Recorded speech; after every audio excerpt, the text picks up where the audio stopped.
నమస్తే prime 3 news channel కి స్వాగతం. ప్రతిక్షణం ప్రజల కోసం మీ సమస్య పరిష్కారమే మా లక్ష్యం. మీ సమస్యలను 7382273833 వాట్సాప్ చేయండి చాలు. మా వార్తలు మీకు నచ్చినట్లయితే లైక్ చేయండి, షేర్ చేయండి, సబ్స్క్రైబ్ చేయడం మాత్రం మర్చిపోకండి. తూర్పు గోదావరి జిల్లా నిడదవోలులో ఎన్డీఏ భాగస్వామ్య పక్షాలు నిరసన ర్యాలీ చేపట్టాలి. ఈ ర్యాలీలో సీఎం చంద్రబాబు పాల్గొన్నారు. ప్లకార్డులతో నిరసన తెలిపారు. ఈ ర్యాలీలో కూటమి నేతలు పాల్గొన్నారు. ఈ సందర్భంగా చంద్రబాబు మాట్లాడారు. అన్యాయం జరగదు, చిన్న రాష్ట్రాలకు అన్యాయం జరగదు. ఈ పొండే సీట్లతోనే 50% యూనిఫామ్ గా అన్ని రాష్ట్రాల్లో పెంచుతామన్నారు. యూపీలో 50% పెంచితే ఆంధ్రప్రదేశ్ లో కూడా 50% పెంచుతారు.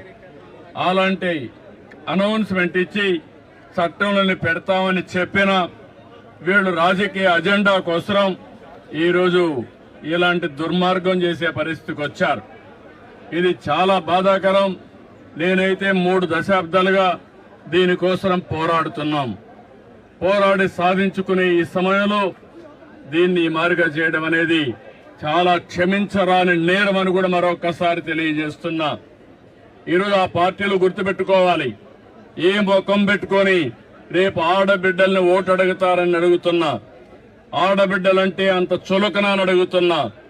అంటే ఆడబిడ్డల్ని ఇంటి వరకే పరిమితం చేయాలన్న అహంకారంతో ఇలాంటి దుర్మార్గమైన కార్యక్రమానికి దోహదం చేశారు. అందుకే నిన్న ఒక విద్రోహ దినం ప్రతి ఇంటికి తీసుకుపోవాల్సిన అవసరం ఉంది. ఈ రోజు మాత్రం ఇక్కడ ప్రారంభం. నేను స్వచ్ఛ ఆంధ్రప్రదేశ్ ప్రోగ్రామానికి ఇక్కడికి వచ్చినప్పుడు నేను మార్నింగ్ అనుకున్నాం, మిత్రపక్షాలు ముగ్గురం కలిసి నేను వచ్చే మునిపే పవన్ కళ్యాణ్ గారితో మాట్లాడాను. ఆయన ఇక్కడ లేరు కాబట్టి వాళ్ళ ప్రతినిధిగా దుర్గేశం గారు వచ్చారు. ఇంకో పక్క మాధవ్ గారు విజయవాడలో ఉంటే ఆయన కూడా వచ్చారు. మా 3 పార్టీలే కాదు, అన్ని పార్టీలు గుర్తుపెట్టుకోవాలి. మహిళల్ని మీరు ఓటు అడగాలంటే మహిళా సాధికారత కోసం మీరు కూడా అడ్డంకులు సృష్టించకుండా ఉండవలసిన బాధ్యత, కర్తవ్యం మీ పైన ఉందని హెచ్చరిస్తున్నా. ఇది చాలా బాధేస్తుంది. తెలుగుదేశం పార్టీ అయితే 2017లో ఆ రోజే చట్టంలో మన అసెంబ్లీలో కూడా చట్టం తీర్మానం చేసి పంపించాం. ఇది 3 దశాబ్దాలుగా ఒకప్పుడు కాంగ్రెస్ పార్టీ ఉన్నప్పుడు కనీసం అసెంబ్లీలో బిల్లు పెట్టలేకపోయారు. అలాంటిది 2023లో బిల్లు ప్రవేశపెట్టారు. కానీ సెన్సస్ చేసిన తర్వాత మళ్లీ దీన్ని అమలు చేయాలని చెప్పి నిబంధన పెట్టారు. కానీ 29కి మహిళలకు రిజర్వేషన్లు చేయాలనే ఆలోచనతో ప్రధానమంత్రి గారు ముందుకొచ్చారు. ముందుకొచ్చి ఈరోజు సవరణ బిల్లు తీసుకొచ్చారు. అలాంటి సవరణ బిల్లుని వీళ్లు కావాలని డిఫీట్ చేయడం, దానికి దుర్మార్గంగా మనం చూస్తే రాజ్యాంగ సవరణకు 2/2 మెజార్టీ ఉండాలి. దాన్ని ఆసరాగా తీసుకుని నిన్నంతా వక్రీకరించే భాషలో మాట్లాడారు. మొట్టమొదటిసారిగా వీళ్ళు చూస్తే వీళ్ళు చెప్పింది దక్షిణ భారతదేశంలో ఉండే రాష్ట్రాలకు అన్యాయం జరుగుతుందని, నార్త్ ఈస్టర్న్ స్టేట్స్ కి అన్యాయం జరుగుతుందని, దానిపైన బేషరతుగా పార్లమెంట్ లో ప్రజల సమక్షంలో అందరికి అర్థమయ్యేట్టుగా చెప్తే దాన్ని వదిలిపెట్టి ఇంకా లేనిపోని సాకులు పెట్టి బిల్లుని డిఫీట్ చేయడం అనేది చాలా బాధేస్తుంది. నేను చూశాను, అపోజిషన్ పార్టీస్ అన్ని విర్ర వేగిపోయారు. మేము ఇష్ట ప్రకారం చేస్తాం అనే విధంగా ముందుకు పోయారు. అంటే మీరు ప్రజలు ఎన్నుకుంటే చట్టసభల్లోకి వచ్చారు. అలాంటి మీరు ప్రజాహితం కోసం, మహిళా సాధికారం కోసం మీరు చట్టాలు చేయాల్సిందే పోయి మహిళా ద్రోహం చేస్తూ దేశ ద్రోహం చేసే పరిస్థితికి వచ్చారు. ఇది మంచి పద్ధతి కాదు. మహిళలంటే అబలులు కాదు. ఆ విషయం కూడా గుర్తుపెట్టుకోవాల్సిన అవసరం ఉంది. ఈరోజు పంచాయతీల్లో 50% ఉన్నారు.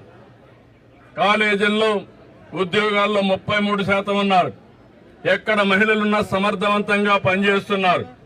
అలాంటి మహిళలు చట్టసభల్లో కూడా వస్తే సముచిత గౌరవం జరుగుతుంది, అభివృద్ధి జరుగుతుంది, అందరికీ న్యాయం జరుగుతుందనే ఉద్దేశంతో ఈ బిల్లు తీసుకొస్తే ఎన్నో ఆశలు పెట్టుకున్నారు.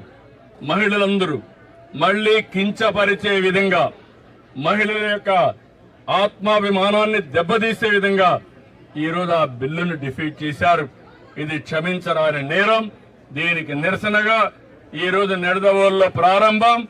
ఈ ప్రారంభం ముందుకు తీసుకుపోతాం తప్ప వదిలిపెట్టే సమస్య లేదు. వీళ్లకు చేసిన ద్రోహానికి ఆ పార్టీలకి రాబోయే రోజుల్లో డిపాజిట్స్ రాకుండా చేయాల్సిన బాధ్యత మనందరిపైన ఉందని చెప్పి తెలియజేసుకుంటూ, అప్పుడే ఈ మహిళలకి న్యాయం జరుగుతుంది. వీళ్ళు ఒక విధంగా చెప్పాలంటే వీళ్ళ ఇంట్లో ఉండే ఆడబిడ్డలు కూడా పైకొస్తే చూడలేనటువంటి ద్వేషం వీళ్ళకుంది. అంటే వీళ్ళ ఆధిపత్యం అది పోవాలి. అందరూ సమానం. మన ఆడబిడ్డలను మనం గౌరవించకపోతే ఎవరిని గౌరవిస్తామని అడుగుతున్నా. కాబట్టి దీన్ని చాలా తీవ్రంగా ఖండిస్తున్నా, గర్హిస్తున్నా. ఈ విషయం గుర్తుపెట్టుకోమని వాళ్ళు హెచ్చరిస్తూ, రేపటి నుంచి దేశం మొత్తం తీసుకెళ్తాం, ప్రతి ఇంటికి తీసుకెళ్తాం, ప్రతి ఒక్కరిని చైతన్యం చేస్తామని మరొక్కసారి విజ్ఞప్తి చేస్తూ